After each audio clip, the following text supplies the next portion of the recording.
Hey there. So today, in addition to your normal assignment, I am giving you your study guide for your government unit test, okay? Everything on here is going to be on your test. I'm giving it to you now so that you can be studying a little bit every day.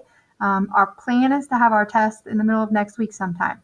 Going to kind of wait and see what's going on with whether you're going to be in class.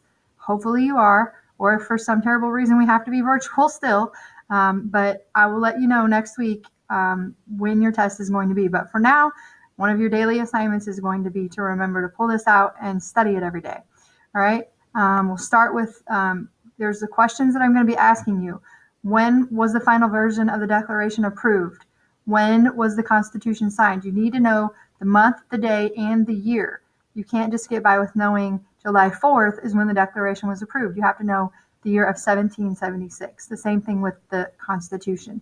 Um, you need to know why checks and balances are important. No one branch can become too powerful, and each branch has the power to check or stop the unconstitutional actions of the other branch.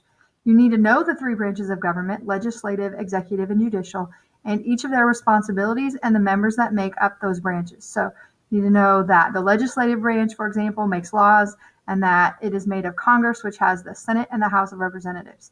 You need to know the same things for all of the branches. Okay. Then we go to the next page, and you have a chart here. And these are the founding fathers. So on the left, you see that we have the Declaration of Independence as a document we're talking about. These five guys all helped draft the Declaration of Independence: Thomas Jefferson, Ben Franklin, John Adams, Roger Sherman, and Robert Livingston. You need to know that. Now, you don't need to know their pictures, but I thought I'd put them in there just so you could have a little bit more to look at. You also need to know that Jefferson is credited with writing the first draft, and the other guys basically helped him revise it, add things, take things out, etc. When we talk about the people involved with the Constitution and the Bill of Rights, you've got good old George Washington, James Madison, and Gouverneur Morris.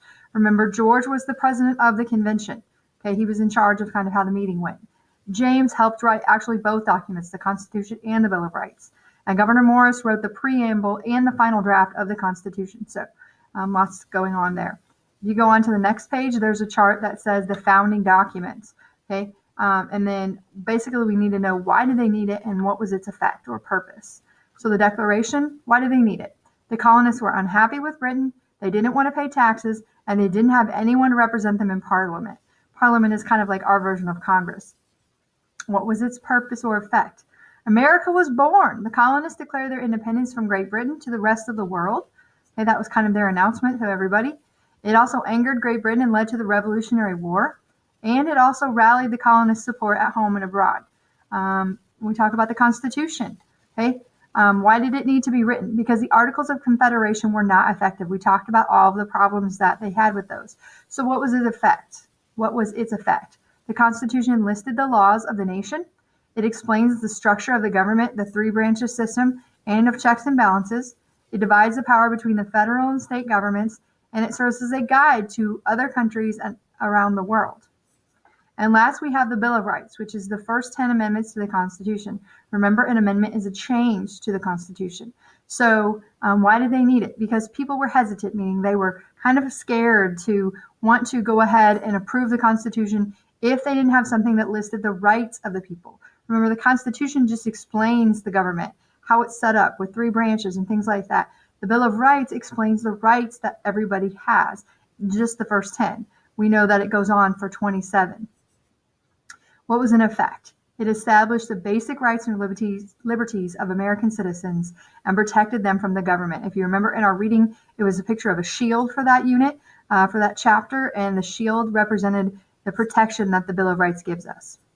One more little thing at the bottom of your study guide says, students will be assessed on geography skills learned in a previous unit. So I told you earlier this year that every time we take a social studies test, there will be map questions on there or geography questions of some sort.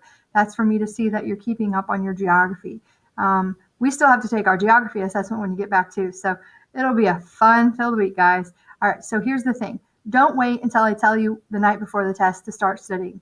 If you study a little bit every day, your brain will retain it better, and you won't have to worry about cramming it all in there and not doing so hot. So do the best you can. Study a little bit every day. Even though it's not on the planner necessarily, you need to make sure you are studying every day.